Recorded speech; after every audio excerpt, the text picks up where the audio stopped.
सरकारवर कायम प्रहार करणारे आता स्वतः सरकारमध्ये सामील झालेले आहेत। तुम्ही ओळखलंच असेल, आपल्यासोबत बच्चूभाऊ कडू आहेत।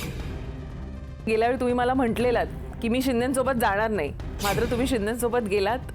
पण आता असंही कळतंय आम्हाला, म्हणजे असा सुखद धक्का, की लवकरच जर मंत्रिमंडळाचा विस्तारही झाला तर त्याच्यामध्ये देखील बच्चूभाऊ कडूंची वर्णी लागू शकते।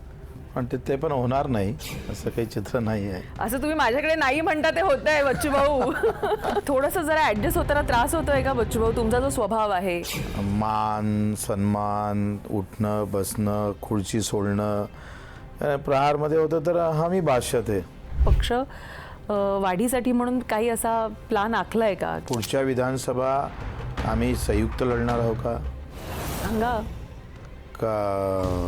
अलग, म्हणजे प्रत्येक जण अलग अलग लढेल हे अजूनही निश्चित नाही आहे। तर भाजप असेल, इथं वेळ आली तर शिवसेनेचं लढायचं काम पडलं तर ते लढेल, या भूमिकेत आम्ही काम करू। त्या भूमिकेसाठीच तुम्हाला घेतलं गेलंय का असाही प्रश्न अनेकांना पडतो। तर आम्हाला तर कळलं की तुम्ही येणार म्हणून पहिलं तुमचं स्वागत तर रवी राणांनी केलं होतं फोन करून, बातम्या पण चालवल्या। आम्ही काय सांगितलेलं? कायमचा दुश्मन कोणीच नसतं, कायम मित्रही नसतं। तर आता आम्ही म्हटलं का नवनीतजी राणा जरी शिवसेनेत असेल तर आम्ही स्वीकारू। बघा बच्चू कडू, तुम्हाला प्रचार करावा लागणार आहे। नवनीत राणा उभ्या राहिल्या भाजप शिवसेनेकडून तर आम्हाला प्रचार करावाच लागेल ना त्यांचा। निवडून आणण्याची पण जबाबदारी असेल।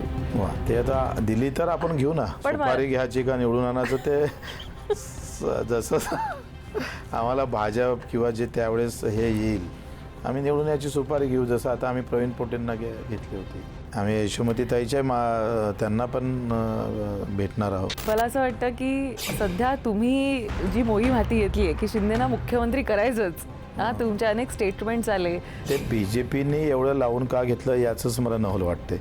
आता तुम्ही सांगा, मी शिवसेनेचा आमदार आहे, शिवसेनेचा एक शिवसैनिक म्हणून माझी इच्छा काय होईल का मुख्यमंत्री पुन्हा एकनाथजी झाले पाहिजे। तर विदर्भातलाच माणूस जर मुख्यमंत्री आहे तर विदर्भातला माणूस का बरं अशा पद्धतीची मागणी करतोय, हाही प्रश्न। विदर्भ हा मातीतला, आमच्या मातीचा जरी विषय असला तरी पक्ष म्हणून माझी निष्ठा तर शिंदे साहेबांसोबत राहील, लक्षात घ्या। आम्हाला देवेंद्रजीला अधिक वरच्या स्थानी पाहायचं आहे। त्यांनी पूर्ण देशाचं नेतृत्व कसं घेता येईल, मग त्यांचं नेतृत्व का मान्य नाही आहे राज्यातलं? आमचं असं म्हणणं आहे का ते देश पातळीवरचं नेतृत्व आहे, त्या ताकदीचं आहे, म्हणून त्यांनी असं म्हणून तुम्ही शिंदेना बळ देता, नाही? त्यांनीच उलट मदत केली पाहिजे या सगळ्या गोष्टी।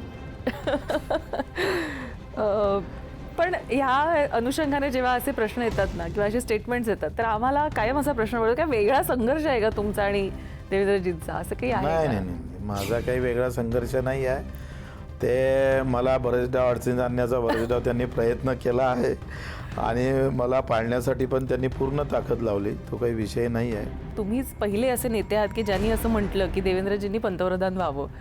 हां, तर मग शुभेच्छा द्यायला किंवा अशा पद्धतीनं मत व्यक्त करायला कधी गेलात का त्यांच्याकडे, किंवा असं वाटलं का की हे आपलं ठाम मत जे आहे की तुम्हीच भारत घडवू शकता? हे मत काय हे कानात सांगणाऱ्या भावना नाही आहे, ह्या उघडपणे सांगणाऱ्या आहे, त्याच्यानं आम्ही न्यूजवर सांगतोय आणि त्यांना उलट उघडपणेच आवश्यक असतं अशा भावना व्यक्त करणं।